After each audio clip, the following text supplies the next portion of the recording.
Over the years, Acura has given us some really great sedans. The TL Type S is an iconic car that, despite being out of production for nearly 20 years, continues to both be relevant and a staple in the car community. As I scour through my memory, I can't seem to think of any times where I didn't like being inside an Acura sedan, and they had really great interiors.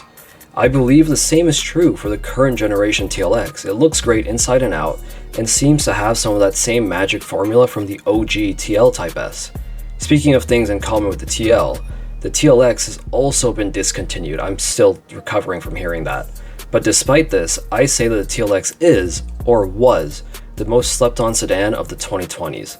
Some of you may already be jumping to your keyboards to say that the TLX Type S is too heavy and can't compete with the M340i, but hold your horses. I'm not talking about the Type S. I'm talking about the aspec. I actually agree with you when it comes to the TLX Type S. For the amount of money it costs, there are better options, but I think because of how loud the resentment for the Type S has been, the aspec was able to slip under the radar. Are you interested yet? Let's dive into what the TLX brings to the table. To start, let's talk more broadly about what the TLX offers. The TLX was, rest in peace, Acura's sports sedan, and came in several different trims, but the two we are most interested in are the Type S and aspec. From the outside, this is an incredible looking car. Nearly every angle looks good on the factory model. It isn't often that a car comes from the factory looking this good. Usually you'd have to add some side skirts, a splitter, a diffuser, and some form of a spoiler to get a car to look this presentable. Acura really doesn't get enough love for coming up with and selling this design. We find more of the same on the interior. It is an amazing looking interior. The seats are very unique and reviewers seem to love them. I'm a big fan of the overall design. Additionally, the aspec would come with a 16-speaker ELS sound system that blows nearly everything in this price range out of the water. The only real gripe that I have with the interior is that it is somewhat cramped. The dash comes really far out and the doors do protrude a good bit inwards, and while this does look good, it takes up a lot of cabin space. I recall reading that a Honda Fit actually has more cubic feet of cabin space than the TLX, and looking at this interior, I'm inclined to believe that. Now let's talk about performance, specifically on the aspec. It is powered by a 2.0-liter turbocharged 4-cylinder engine, which is the same base engine used in the Civic Type R, and this engine is mated to a 10-speed automatic.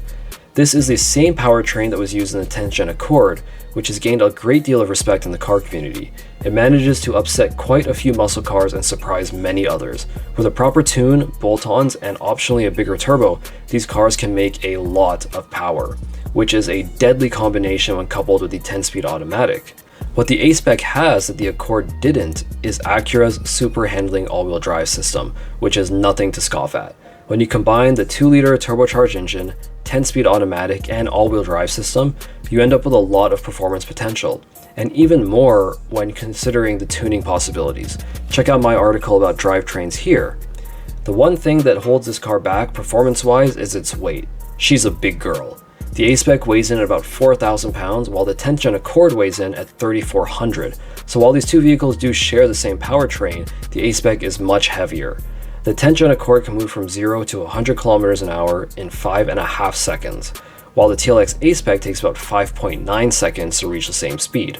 The Accord makes roughly 20 horsepower less than the TLX, but the Accord is also 600 pounds lighter.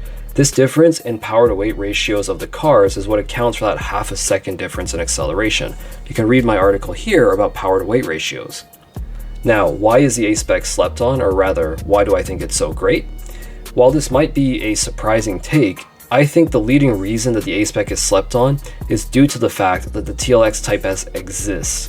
In particular, I think that the hate the Type S got was subconsciously extended onto the aspec, which caused most people to think negatively of it without considering its positives.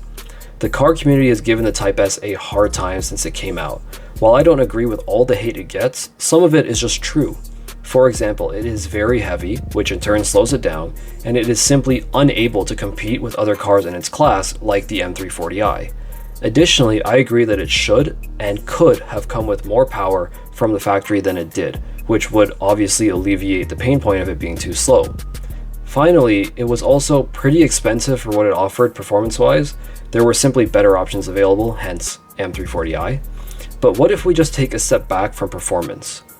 Well, the TLX Type S looked amazing, had an incredible interior, and an amazing drivetrain between the all-wheel drive and 10-speed automatic, as well as forged internals which give it a ton of tuning potential. But despite what my personal opinion might be, the fact remains that the Type S did not impress the car community, and this general disappointment trickled down through the entire TLX lineup. All of the TLXs were dubbed as being too heavy, too slow, and too expensive for what they offered. Furthermore, the aspec was forced to live in the shadow of the Type S. I believe many people don't even consider the aspec as an option because the Type S is top dog, and unfortunately in our society, materialism usually wins and people will buy what is most likely to impress others. All of the issues I've mentioned above have allowed the aspec to slip under the radar for a long time, and may continue to allow it to slip under the radar of most enthusiasts unless you're cool enough to be watching this video. Now, what do we like about it? Well, let's see if we can wrap things up nicely here and put a little bow on top. So the TLX Type S has gotten a bunch of hate and was found to be underwhelming by the community. This disappointment got passed through the entire TLX lineup, which caused most enthusiasts to dismiss any TLX as something that was too heavy, too slow, and too expensive.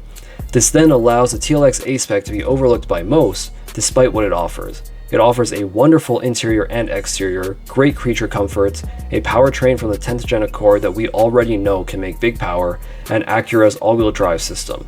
It offers all of this at a price that is significantly less than that of the Type S. It is also placed in a unique market segment. It doesn't compete with the M340i like the Type S does, but it also doesn't compete with cars like the Civic Si either. It may, keyword may, compete with cars like the Civic Type R, Mazda 3 Turbo, Golf R, and Lexus IS350.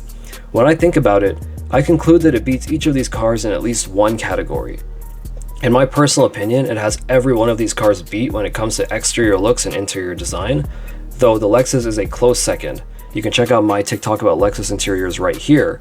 The cars that beat it on the performance side lose to it on the comfort side, and vice versa. At the end of the day, it comes down to the simplest but most complicated question of all. What do you want? Do you want a daily driver that is luxurious and comfortable? Something that can be sporty without being so raw that it's uncomfortable to drive every day? If so, then it might be time for you to stop sleeping on the aspec. I know I've said that I'm really after the Civic Si, but the TLX aspec makes a very compelling case, and so does the Mazda 3, but that's a future video.